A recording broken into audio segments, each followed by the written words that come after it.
pessoal, boa tarde. Meu nome é Bruno Loreto, eu sou fundador da Terracota Ventures.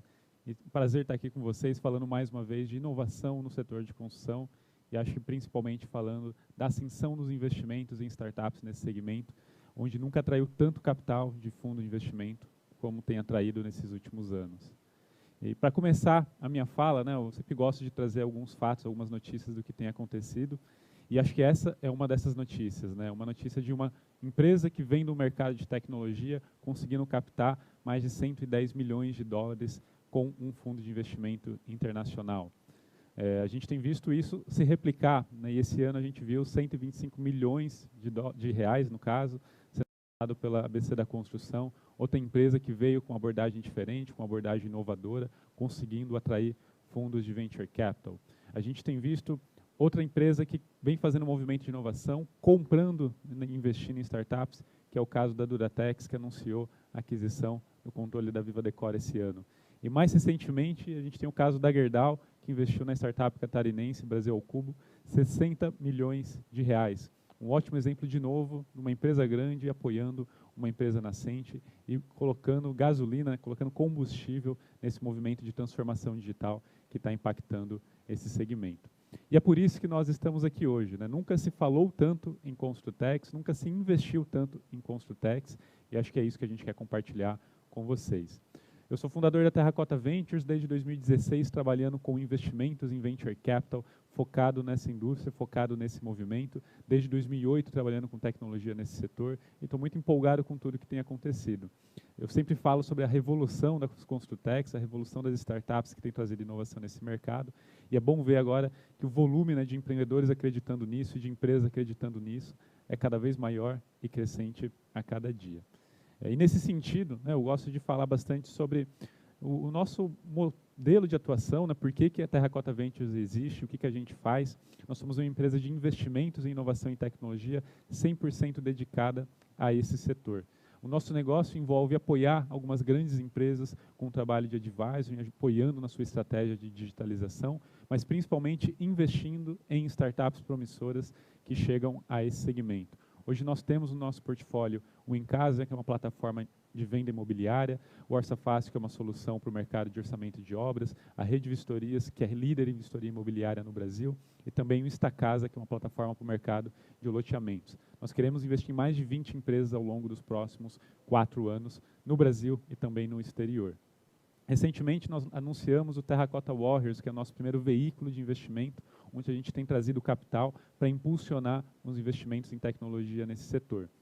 E é uma mistura de venture capital, de capital empreendedor, mas também com uma plataforma de inteligência que ajuda a impulsionar inovação junto a esse mercado e apoiar os investidores que estão acreditando nisso junto conosco. Esse modelo pode ser inovador no Brasil, é pioneiro, nós somos os primeiros a fazer isso por aqui, mas lá fora isso já é super comum. Quando você fala de Estados Unidos, quando você fala de Europa, Singapura e outros mercados onde real estate é uma classe de ativos relevante, você já tem várias empresas de venture capital atuando de maneira setorial, como nós estamos fazendo por aqui. Então a Terracota está sendo pioneira em trazer esse modelo para a América Latina e ajudar esse mercado a acelerar os seus investimentos. O nosso modelo passa muito por entender o que essas notícias que eu mostrei aqui no início, o que isso demonstra quanto a tendências, quais são movimentos que estão acontecendo em outros mercados, que a gente pode aprender, entender e perceber o que a gente pode aplicar aqui de prático no nosso dia a dia. É entender movimentos que grandes empresas fazem, combinado a movimentos que empresas de tecnologia fazem,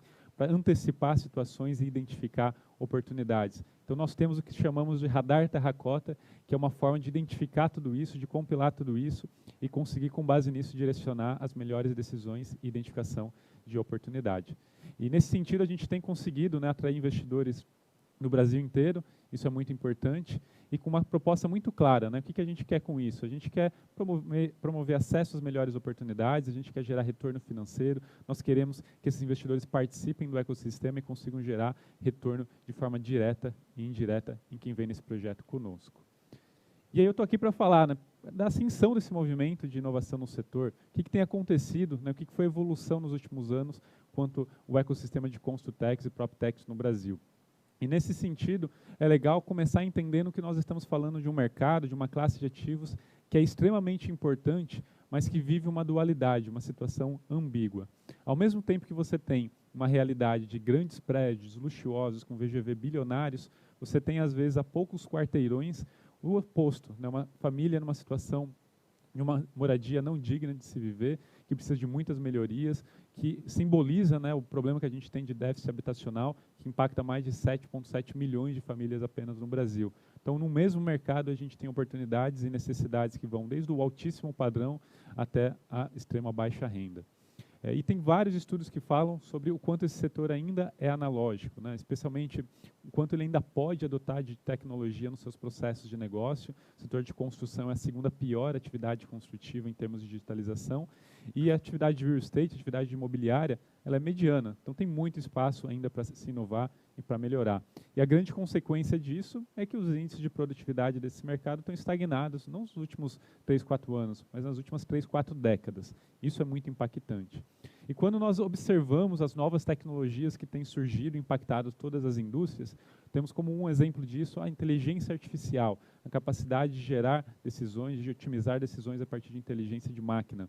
E o setor de construção, de novo, foi um dos últimos setores, e tem sido um dos últimos setores, a observar o nascimento, né, a geração de novos negócios e novas soluções aplicando esse tipo de tecnologia. Esse gráfico demonstra isso. Quanto mais escuro o tom de azul, mais a intensidade de negócios de inteligência artificial que estão sendo aplicados a essa indústria, e você vê que a indústria de construção está sendo retardatária mais uma vez. Então a gente quer mudar essa realidade, a gente quer impulsionar um cenário de transformação.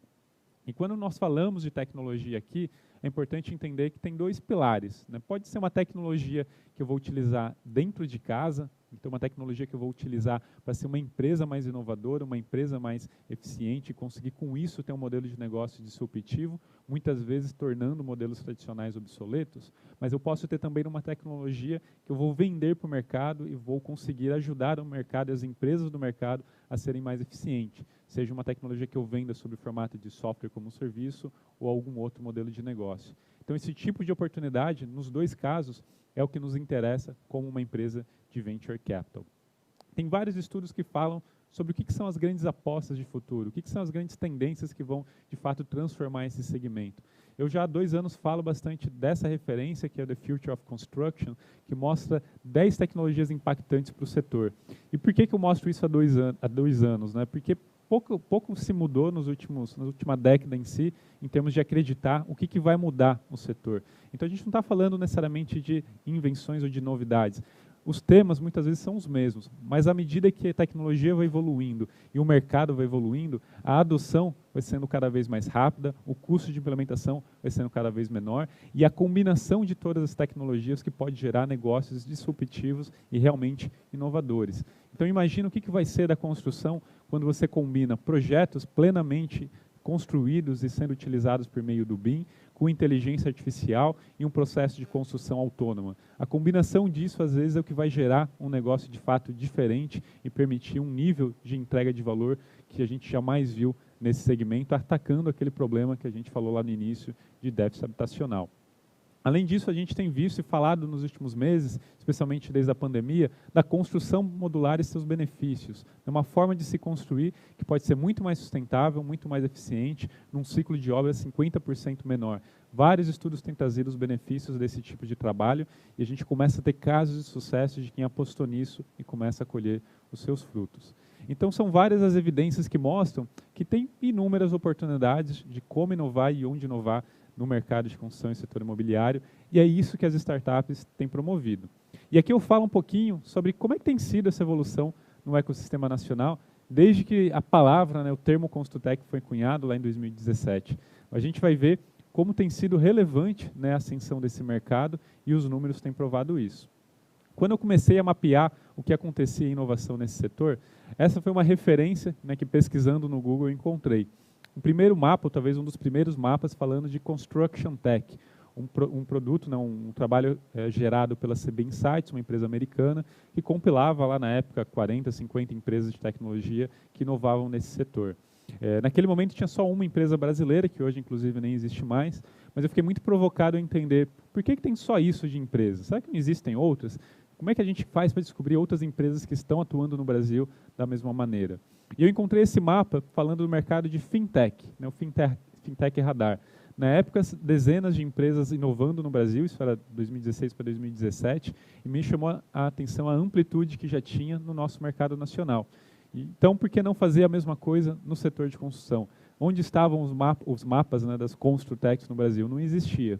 E isso fez a gente criar, na época, o primeiro mapa de Construtecs no Brasil, que identificou 250 empresas ativas. Na época eu estava à frente do Construtec Ventures, uma iniciativa que ajudou a tangibilizar que a inovação estava acontecendo nos mais variados espaços de mercado dentro desse setor.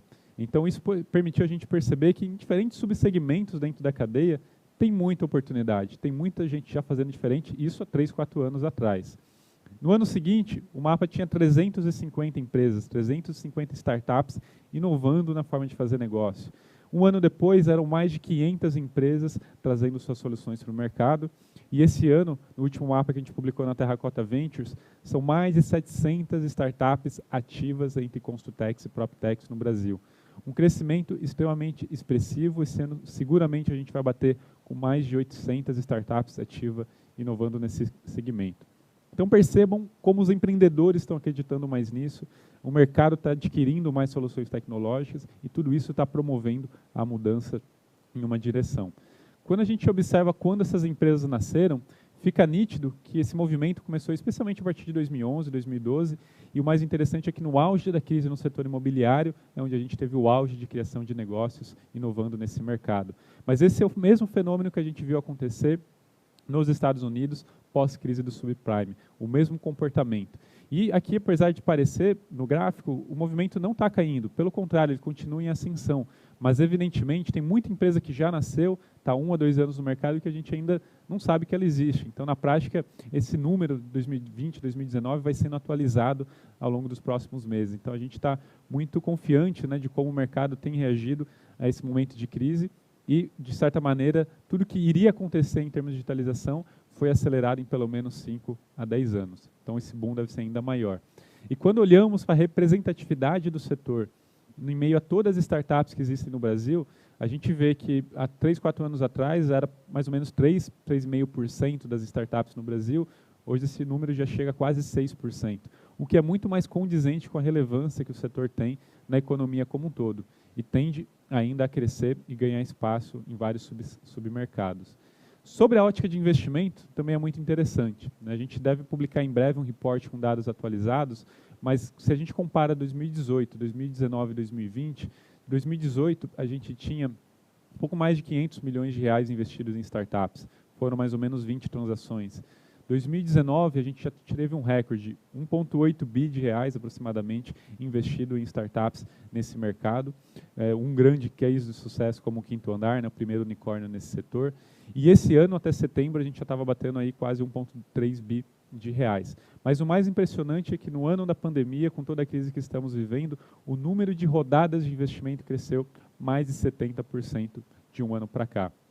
E muitas dessas empresas estão no início da jornada, captando investimento anjo, captando investimento semente. São essas empresas que vão estar liderando a transformação ao longo dos próximos 3, 4, 5, 10 anos nesse mercado.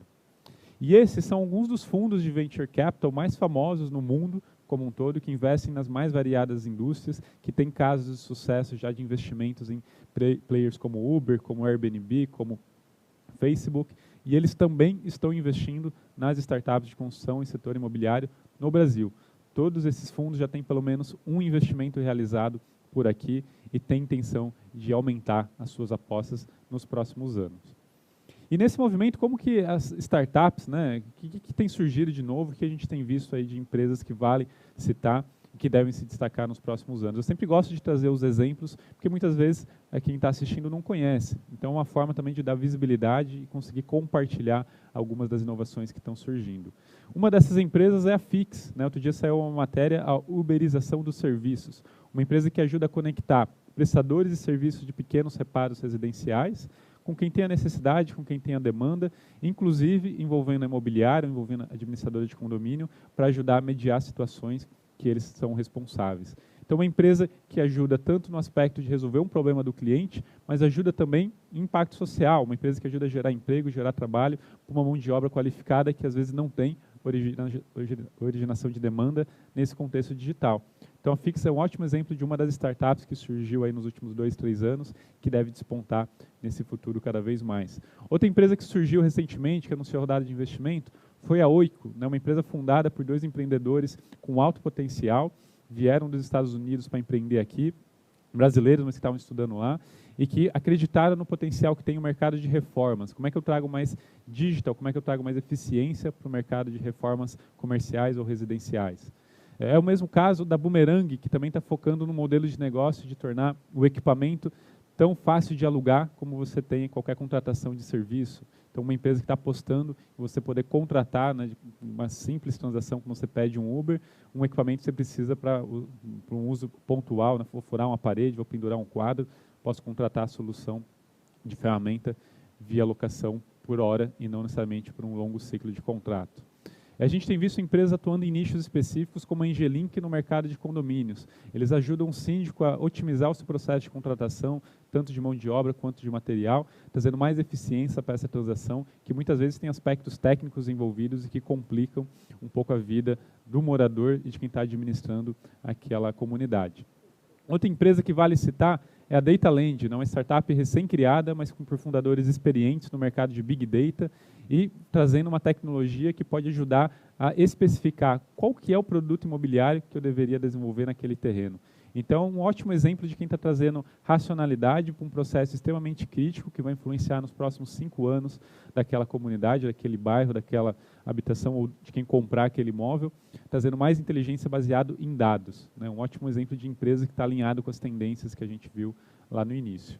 Uma outra empresa que a gente traz aqui é a OrçaFácil, que também utiliza de inteligência de dados, mas para orçamentação e estimativa de custo em obras, sejam projetos de órgão público, orçamentistas individuais ou construtoras de todo o Brasil. Hoje são mais de 9.000 usuários atuando com a solução da OrçaFácil, o que vai gerando, né, também uma plataforma de dados que pode otimizar ainda mais a inteligência de ajudar o cliente na sua estimativa de custo. Uma outra empresa que está inovando no mercado extremamente conservador é a Larep, né, uma administradora digital de condomínios. Não tenho dúvida que a gente vai ver um grande player digital atuando nesse setor e melhorando muito a experiência de quem habita esse tipo de contexto. Então, eles são uma das empresas que já captaram uma rodada de investimento há 2 anos atrás, vem crescendo bem e seguramente vão passar por novas rodadas no futuro. Uma empresa que a gente investiu recentemente, a Rede Vistorias, né, uma empresa que é líder em vistoria imobiliária no Brasil, começou fazendo aquela típica vistoria de locação residencial e hoje atua com vários tipos de vistorias, presente em mais de 300 cidades, que recentemente captou aí 5,5 milhões de reais e que está crescendo de forma exponencial, que é justamente a característica fundamental para a gente gerar impacto e gerar transformação. Os negócios precisam crescer num ritmo muito acelerado para a gente conseguir promover uma mudança o mais rápido possível. Então, aqui a gente viu alguns exemplos de quem está inovando em vários tipos de negócio.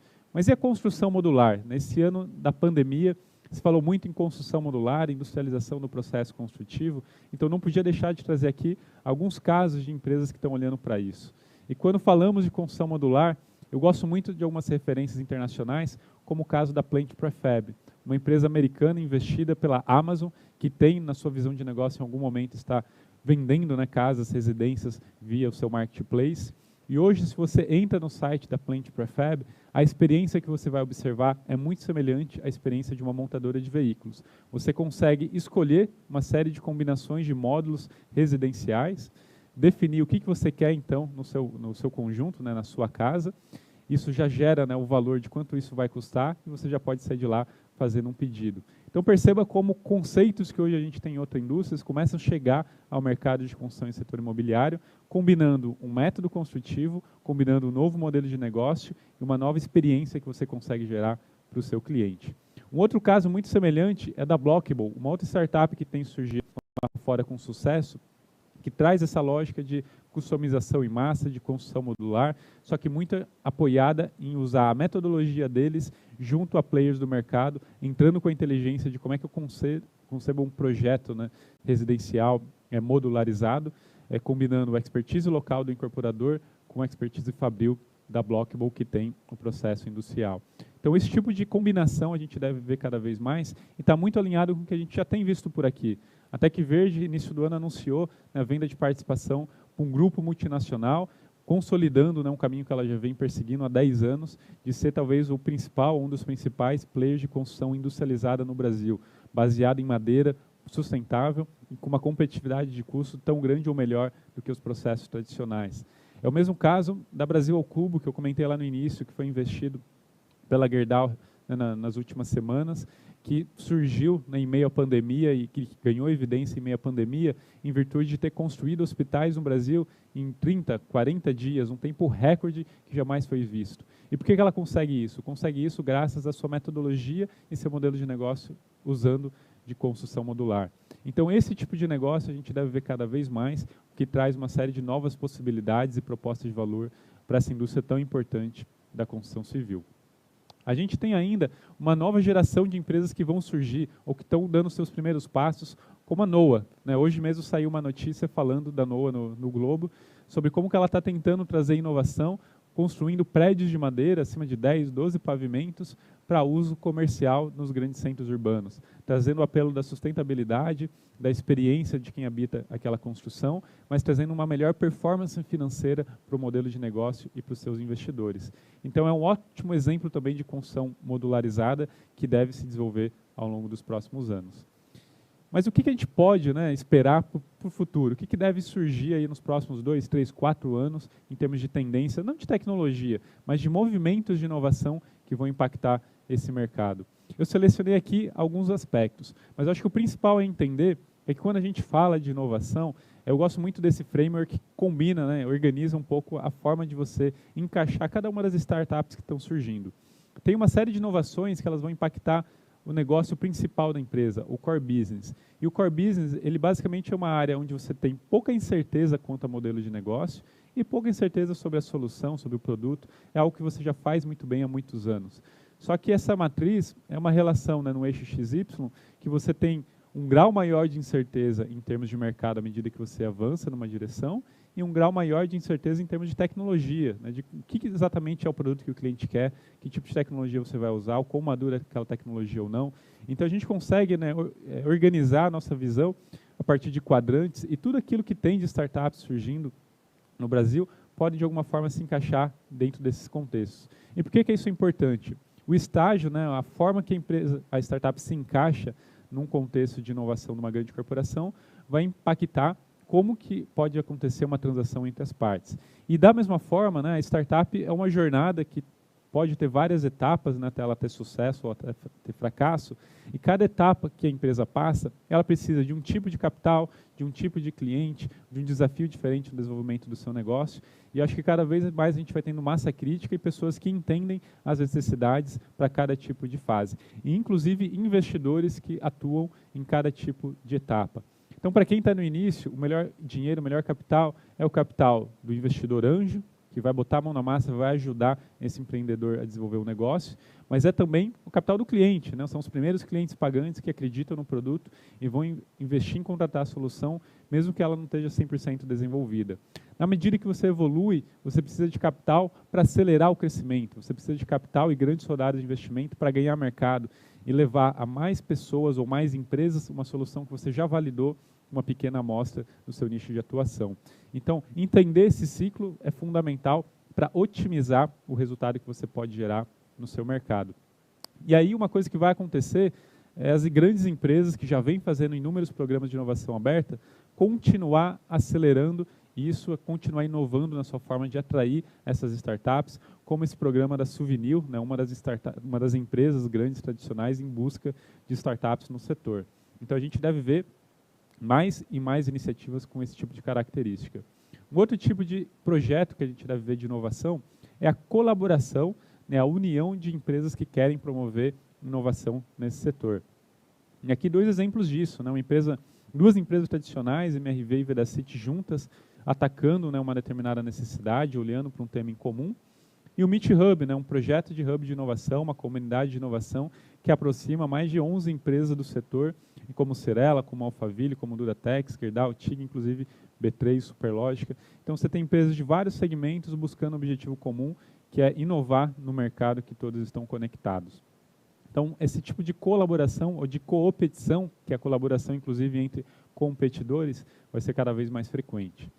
A gente vai ver também um movimento que é de M&A, né, de Merger and Acquisitions. O que é isso? É grandes empresas ou empresas já bem consolidadas comprando outras empresas menores. Então, a gente tem movimentos como a Ambar, como a Loft, comprando, né, empresas nascentes, startups que foram incorporadas no seu negócio, ou até mesmo grandes corporações fazendo esse movimento, né? Inclusive, a Juntos Somos Mais recentemente anunciou a aquisição da Tridder, então é um movimento que a gente vai ver com frequência. A Tec Verde foi vendida para um grupo chileno.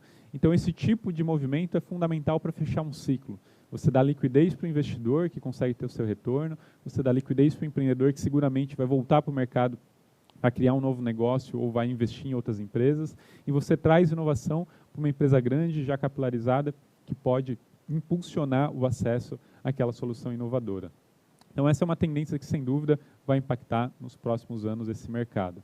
A gente vai começar a ver também uma busca por soluções que, às vezes, vão além do Brasil, né? Se você tem uma necessidade, por que você tem que ficar restrito ao teu mercado local? Você tem que ir atrás do que há de mais inovador em todo o mundo. Acho que esse evento aqui é um exemplo disso, né? A gente tem vários palestrantes internacionais, e esse mapa que eu trago é um mapa do ecossistema de Israel, um dos mercados globais, referência em inovação, dos 10 principais ecossistemas de inovação, e que recentemente publicou esse mapa de startups de Construction Tech, que estão nascendo por lá e que podem ser soluções para empresas do mundo inteiro.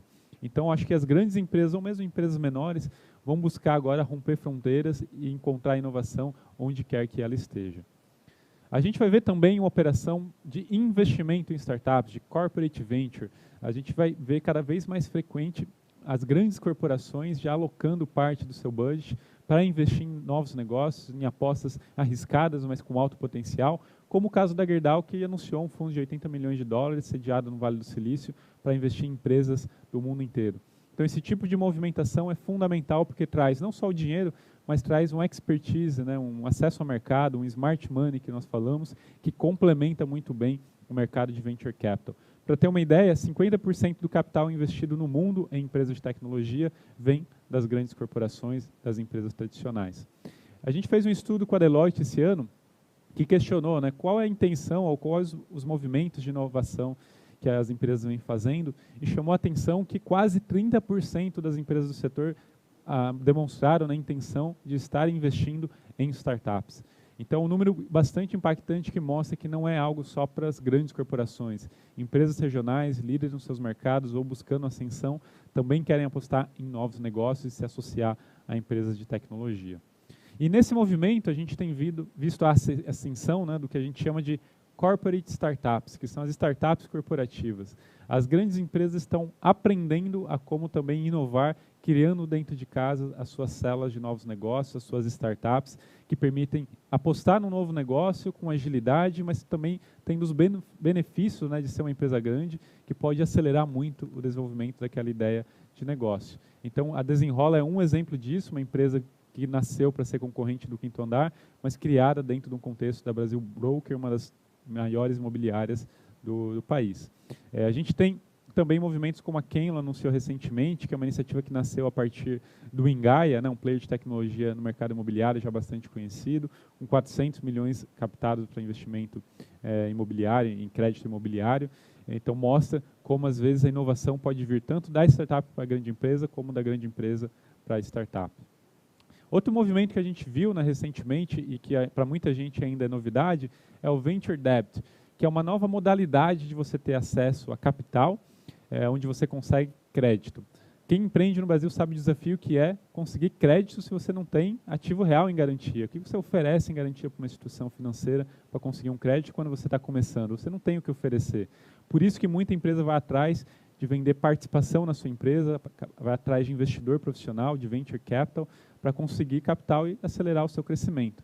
Mas agora a gente começa a ter a figura do Venture Debt, que está no meio desse caminho, que ele consegue pensar como um investidor profissional, consegue assumir riscos que uma instituição financeira não assume tradicionalmente, porque ela entende o potencial que aquele negócio tem e ela quer participar de alguma forma daquilo. Então, ela concede empréstimo, mas com condições diferenciadas e não exigindo ativos reais, como uma instituição exigiria. Então, isso abre novas possibilidades para as empresas financiarem e conseguir impulsionar ainda mais o seu crescimento. Então, esse é apenas um de vários exemplos que a gente deve ver ao longo dos próximos anos. E, por fim, eu acho que é fundamental perceber que nos próximos anos eu tenho certeza que talvez o seu maior competidor não vai ser o player que hoje está ao seu lado. A gente vai ver empresas como a Amazon, que hoje domina o mercado de e-commerce no mundo, também entrando no mercado de construção civil, no mercado imobiliário, vendendo residências como ela está fazendo a partir do investimento na Plenty Prefab. A gente vai ver um player como a Alibaba, né, um player gigante no mercado chinês de e-commerce. Hoje, se você entra na plataforma deles, você consegue já contratar, né, adquirir módulos construtivos, às vezes até um custo menor do que você teria aqui do lado de casa. Então, você vai ver esse rompimento de fronteiras. Você vai ver também players como a Autodesk, uma empresa de tecnologia envolvida num projeto de infraestrutura, né? Esse é um projeto construído na Holanda, de uma obra, né, de uma ponte impressa em 3D, que não tem uma empresa de engenharia. Tem duas empresas de tecnologia entregando uma obra pública para a sociedade. A gente vai ver empresas como o Airbnb, né, gigante, abrindo IPO na Bolsa, impactada, claro, pela crise, mas conseguiu se reinventar, trazendo outros tipos de inovações. Se eu consigo, né, recrutar tantos proprietários e donos de imóveis em todo o mundo, por que não conceber um empreendimento imobiliário 100% voltado ao Airbnb? Essa é a aposta com a Nido, uma iniciativa que eles investiram. Você poder incorporar, conceber o projeto 100% dedicado às políticas e ao mercado do Airbnb, potencializando ainda mais a plataforma. Então, são todos exemplos de players globais que podem se tornar seu concorrente no futuro e que não vêm do seu mercado tradicional. Então, a mensagem final que eu queria deixar é que quando você pensa em startup, a primeira coisa, quando você avalia uma startup, você não tem que olhar para o que ela faz hoje. Você deveria pensar muito mais o que ela vai fazer no amanhã. Você tem que entender o que ela pretende para o futuro. Uma startup é uma instituição temporária em mutação, em construção, em validação. Então, é muito menos olhar para o passado e muito mais para o que ele pode construir a partir dali. E entender que nesse processo, ou você entende, ou você se adapta e você busca compreender como esse movimento vai impactar o mercado, ou você vai sempre chegar atrasado à inovação.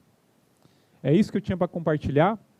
Quem quiser me acionar nas redes sociais, enfim, nosso site terracota.ventures, baixar o mapa, procurar no LinkedIn, estou sempre disponível. Muito obrigado.